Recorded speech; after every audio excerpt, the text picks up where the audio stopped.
Сәлем достар, сіздермен бүгін Дамира бірінші рет жасағаннан осындай мінсіз болып дайын болатын сметанник пирогының рецептісімен бөлісемін. Достар, шын мәнісінде бірінші рет істегеннен керемет болып шығатын пирог міндетті түрде жасап көріңіздер. Егер де менің видеомды бірінші рет көріп тұрсаңыздар, қош келдіңіздер. Мен сіздермен осындай керемет рецепттермен бөлісіп отырамын, және де жоғалтып алмау үшін подписаться етуді ұмытпаңыздар. Енді бастайық. Мен барлық ингредиенттің барлығын описанияға жазып қоямын. Ең алдымен ұнымызды және қопсытқышымызды елегіштен өткізіп аламыз.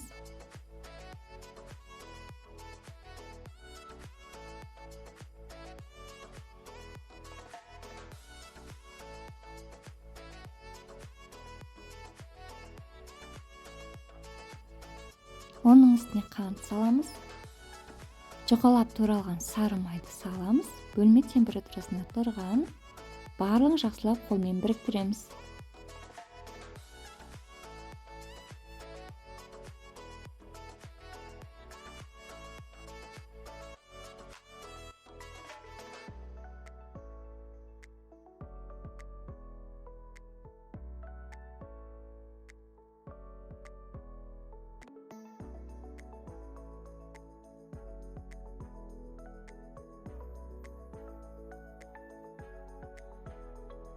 Бізде осындай песочный, яғни крошки шығуы керек.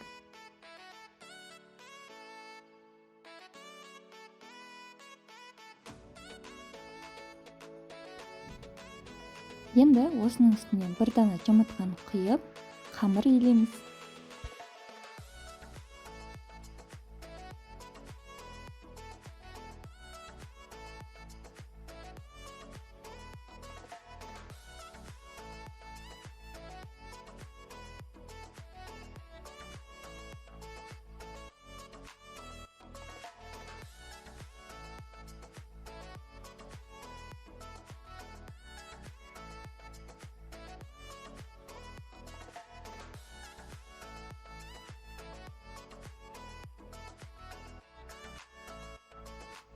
Дайын болған қамырды осылай полиэтилен пакетіне салып, тоңазытқышта қалдырамыз жарты сағатқа.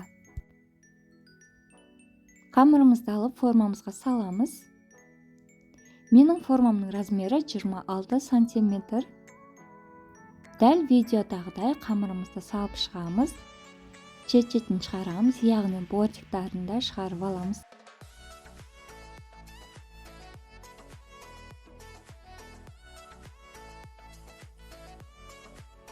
Міне, барлығын жақсылап салып алдық. Енді кезекте салмасын дайындаймыз. Ол үшін бізге қаймақ, қант, жұмыртқа керек болады. Ванилинді қалауыңызша қоссаңыз болады. Мендегі қаймақ 20% дүкеннен алынған. Қаймақтың үстіне жұмыртқаны құямыз, кейін қант саламыз, ванилин саламыз. Барлығын жақсылап 10-20 секунд көлемінде ғана араластырамыз. Одан артық араластырудың қажеті жоқ. Миксермен де араластырмаймыз. Венчикпен немесе жаңағы шанышқымен араластыруға болады.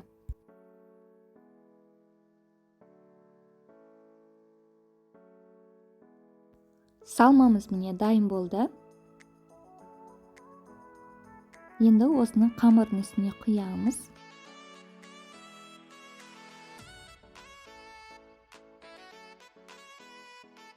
Міне осылай қасықпен немесе пышақпен осылай жан-жағын түзелеп алыңыздар.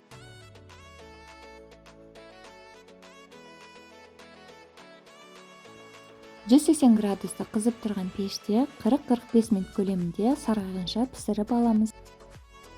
Достар, міне пирогымыз кішкене беті сарғайып осылай пісетін болады.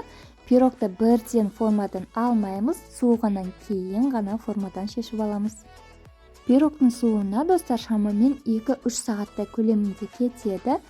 Достар, егер де бөлме температурасын сәл салқындатып алғаннан кейін тоңазытқышта тағы да 2 сағатқа қалдырсаңыздар, тіптен керемет болады. Яғни сметаннигіміз өзінің формасын ұстап тұрады. Достар, және де сметанник пирогын дәл мен сияқты тосаппен немесе әртүрлі жеміс-жидектен безендірсеңіздер болады. Тіптен керемет болып шығады. Видеоны аяғына дейін қарағаныңызға рахмет, ас болсын. Егер де сізге менің видеоларым ұнап жатса, міндетті түрде лайк баса кетіңіз, комментарий жазып ойыңызбен бөлісе отырыңыз.